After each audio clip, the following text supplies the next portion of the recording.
Welcome back to Hardball. 3 years ago, businessman Ned Lamont wrote an anti-war tidal wave to defeat Senator Joe Lieberman in a Democratic primary. Well, Lieberman turned independent and beat Lamont to keep his seat, but Lamont is still a big deal for many Democrats. Today, he endorsed U.S. Congressman Joe Sestak in a Democratic primary here in Pennsylvania against Senator Specter. They both join me here in Philly right now, Sestak and Ned Lamont.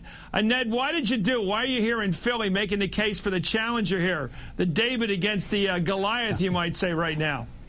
Well, Chris, it's great to be back with you, and I'm delighted to be here with Joe Sestak. Look, Joe's got guts. He's not only just taken on Arlen Specter, he's taken on the entire political establishment. And, Joe, I know where you're coming from right now. The calls are coming in. They're telling you not to do it. Don't do a primary. You're upsetting the apple cart. And I just think it's good for democracy. Joe knows where he stands on the issues. It's not a question of political calculation. I hope people vote for Joe Sestak. Well, Joe Sestak, Congressman, thank you for joining us. Here's the latest polling. It's done by pollster.com. It's an average of all the polls in this primary fight. Specter's beating you by about 20 right now. How do you catch him? Boy, that's great. You know, that's cut us down about half in the last 4 months. I've only been in the race 2 months. Here's how to do it. By being out there and just talking to the people. They have lost such trust, such credibility that they once had in Washington, D.C. We've been down there too long with too many people, much like you ran against somebody who had forgotten that it was about the middle class, the working family. It's being everywhere, Chris. It's being on your show, and it's making sure that I have enough to get out there and just shake hands and be on the media. I want them to know there's a credible alternative who will be in it for them, not their own job. I was picking up the paper this morning, the Politico in D.C., before I came up here on the train, and the one thing I noticed, Congressman, is that you're having a money problem, and Arlen Specter never has money problems. Is politics in this country driven by who's got the money? Well, look, I'm obviously a co-sponsor of a bill for public financing of campaign, but I don't have a money problem.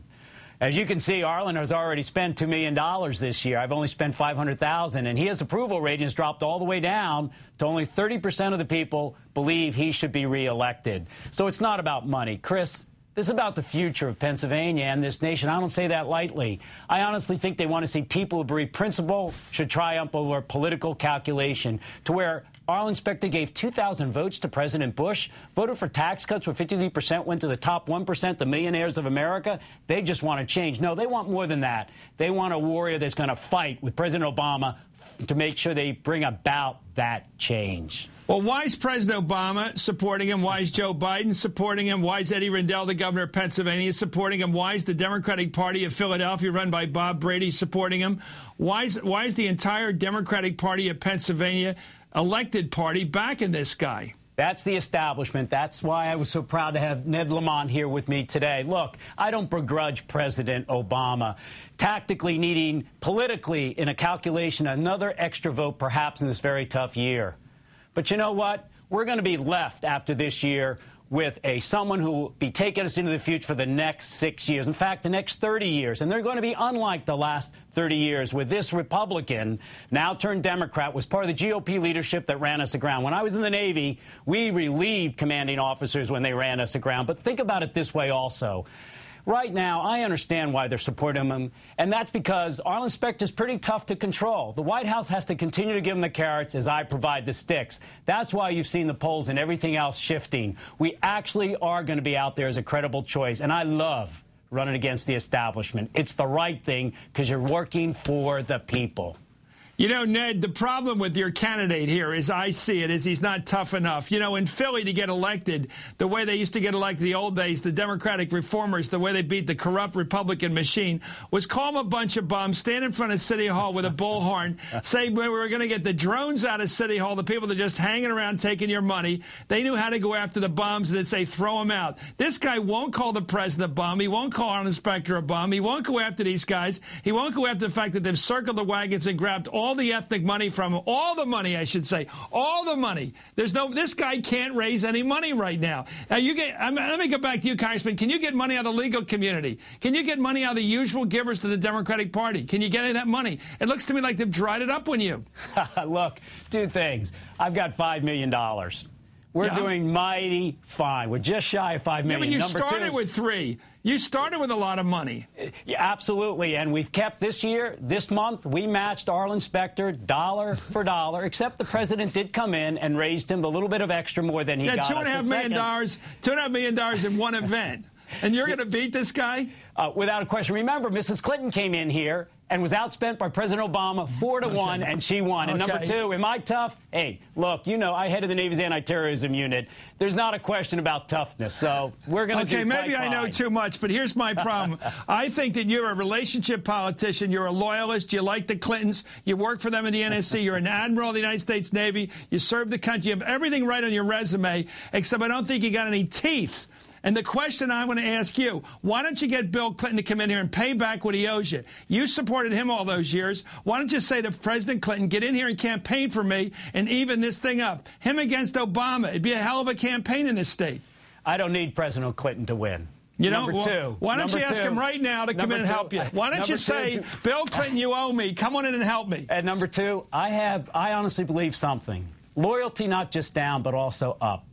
And I believe I should never ask a former president to place himself in an awkward position with somebody who has decided for various reasons to support my opponent and is now the president. But more than that, we're not worried about taking this fight to the very, very end, Chris. This is one, without a question, we are going to persevere. I wouldn't get in this if I didn't know I'd prevail in the end. Who's the hawk and who's the dove in Afghanistan? You or Senator Specter? I sense he's gotten to your left on this issue. He's very much questioning whether we should put more troops. You're coming off as the insurgent here, but you're also more hawkish. Am I wrong or right? I'm for what makes America's more secure. And I made sure, as Arlen Specter puts out a list of about 25 questions he wants answered, look, I was on the ground at the beginning of that war for a short period of time, then retaliatory strikes. I believe we need a measured increase in troops as long as this president provides us an exit strategy to measure the success or failure of a new strategy. And second, there's only one reason to be in Afghanistan, and that is to extinguish that safe haven for al-Qaeda in Pakistan. No, this is the right thing, and that's why we're going to win, because we're right on the issue. So you're more hawkish than Arlen Specter. Let me ask Ned Lamont, are you comfortable backing a guy who's for sending more troops into Afghanistan, yes or no? Are you comfortable backing the more hawkish position on Afghanistan, sir? First of all, Joe Sestak, 31 years in the U.S. military. If that guy was on the Armed Services Committee in the House in 2004, I guarantee you we would not have rushed into that war in Iraq. He opposed it during his race in 2006.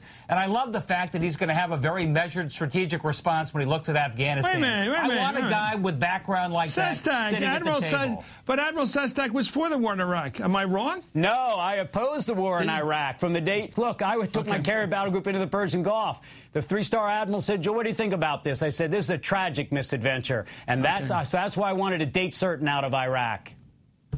Okay, you're right. I stand correct on that, Admiral Sestak. You were on the right side of that issue. Let me get back to Ned Lamont and check you one more time, give you an adequate answer here. Opportunity. Do you support the more hawkish position in Afghanistan advocated by your candidate? Look, I believe you got to have a partner in Afghanistan. Whether President Obama decides to send more troops in or not will be secondary to whether we have a strong government there that we can work with. You're hedging. Are you a hawk or a dove in Afghanistan, sir, Mr. Lamont?